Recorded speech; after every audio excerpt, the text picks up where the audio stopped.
আছে আরম্ভ করবো 12টার সময় না 12টা টাইম দেবো 10-15 মিনিটের বেশি করা কথা। আরে আমি আসতে আমরা সারা 12টা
জানতে চাই কি কারণে আমাদেরকে টার্মিনেট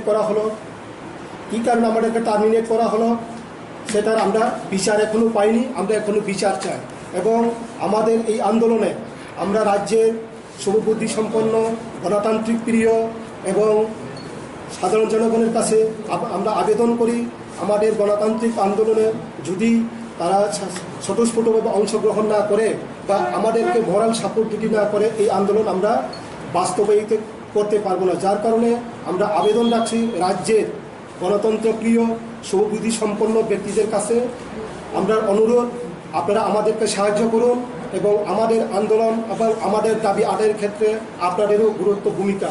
কারণ আপনারা জানেন এই 10,323-এর মধ্যে 3,000-এর উপরে কর্মচারী হলো জনজাতি অংশের কর্মচারী, যারা ফার্স্ট জেনারেশনের এমপ্লয়ি। যদি তারা চাকরি থেকে সত্যি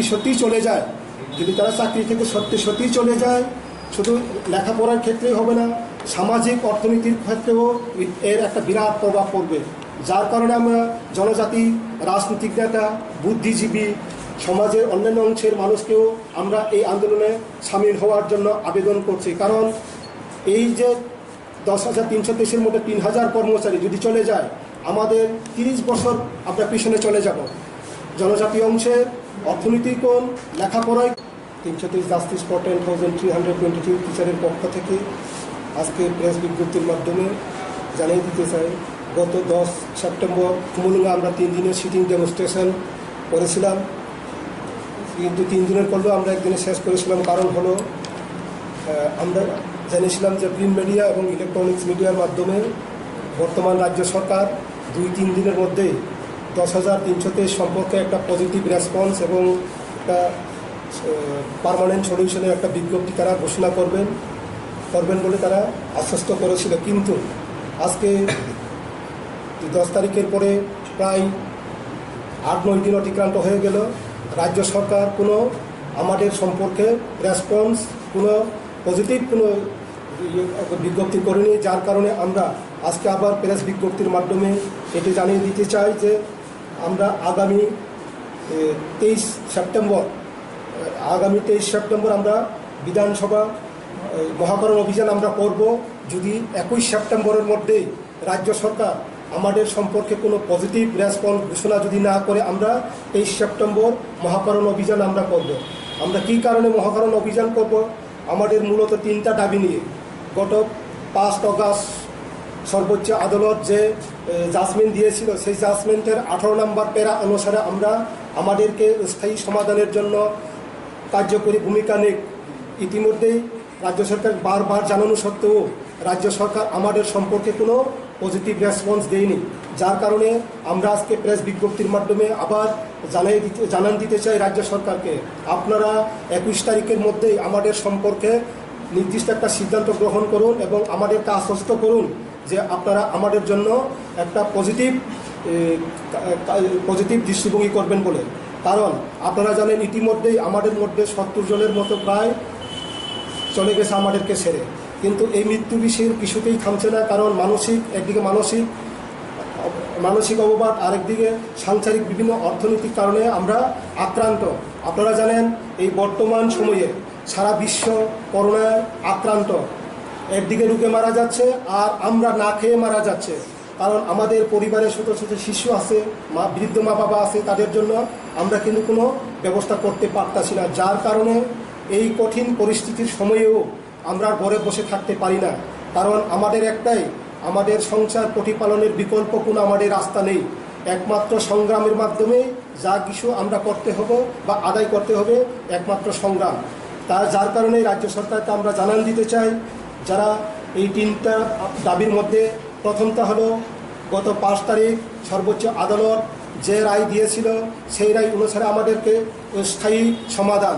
দ্বিতীয় হলো আমাদের মধ্যে যারা চলে গেছে আমাদেরকে ছেড়ে, তাদের পরিবারে একজনকে ডাইন হার্নেসের চাকরি। 3 নম্বর সবচেয়ে আমাদের দাবি হলো 2010 থেকে আজ পর্যন্ত প্রায় 10 বছর হয়ে গেল আমাদের যে কেসগুলি চলছিল। ইতিমধ্যে আমরা জানলাম যে 58টা রিটের মধ্যে শুধুমাত্র 57টা রিটকে ইমপ্লিমেন্ট করলো, বাকি যে একটা রিট 537 নম্বর /2012 সায়েন্স গ্র্যাজুয়েট, তাদের জন্য কিন্তু যেটা ছিল আমাদের মতো করা হয়নি, টার্মিনেট করা হয়নি। কেন করা হয়নি? আমরা জানলাম যে ওইটা নাকি ভুলে ঢুকেছে। আরে হাইকোর্ট থেকে সুপ্রিম কোর্ট পর্যন্ত কেস গেল, একটা কেস কীভাবে ভুলে ঢুকে? বা আমাদেরও ভুলে ঢুকতে পারে না, এটার সন্দেহ অবকাশ কোথায়? আমাদের কেসে তো ভুলে ঢুকতে পারে। যদি 537 নম্বর রিট ভুলে ঢুকে যায়, তো আমাদেরও তো ভুলে ঢুকতে পারে। ইতিমধ্যে আমরা জানলাম যে রাজ্যের অ্যাডভোকেট জেনারেল বললো ওইটা নাকি ভুলে ঢুকেছে, যে 4 জন ডাইরেক্ট রেসপন্ডেন্ট তারা ভুলে ঢুকেছে এই কেসে। কীভাবে ভুলে ঢুকে? এটার সমাধান আমরা চাই। যেহেতু আমরাও কোনো দোষ নেই, তাদেরও কোনো দোষ নেই, আবার তারা ভুলে ঢুকেছে, আমাদের দোষ নয়, আমাদেরও তো ভুলে ঢুকতে পারে। যার কারণে রাজ্য সরকারের কাছে আমরা আবেদন রাখতে চাই, আমাদেরকেও ইনজাস্টিস থেকে জাস্টিস করুন। আমরা এখনো কোনোখানে জাস্টিস পাইনি, কি কোর্ট কি সামাজিক আকারে কোনোখানে আমরা জাস্টিস পাইনি, আমরা ইনজাস্টিস। সবাই জানেন আমাদের কোনো দোষ নেই, আমাদেরকে চাকরি থেকে টার্মিনেট করা হয়েছে, কিন্তু আমাদের কোনো দোষ নেই, আমরা নির্দোষ। কারণ নিয়ম আমরা তৈরি করিনি। 2003 সালে যখন রিভাইস এমপ্লয়মেন্ট পলিসি তৈরি করা হয়, তখন রাজ্যের ল সেক্রেটারি ছিলেন SC দাস। আবার এই রিভাইস এমপ্লয়মেন্ট পলিসি নিয়ে যখন কেস হয়, SC দাস তখন ছিলেন হাইকোর্টের বিচারপতি। ওনারই তৈরি করা রিভাইস এমপ্লয়মেন্ট পলিসি, উনি যখন হাইকোর্টে গেল বিচার করলো, ওনার তৈরি করা রিভাইস এমপ্লয়মেন্ট পলিসি হলো ইলিগ্যাল।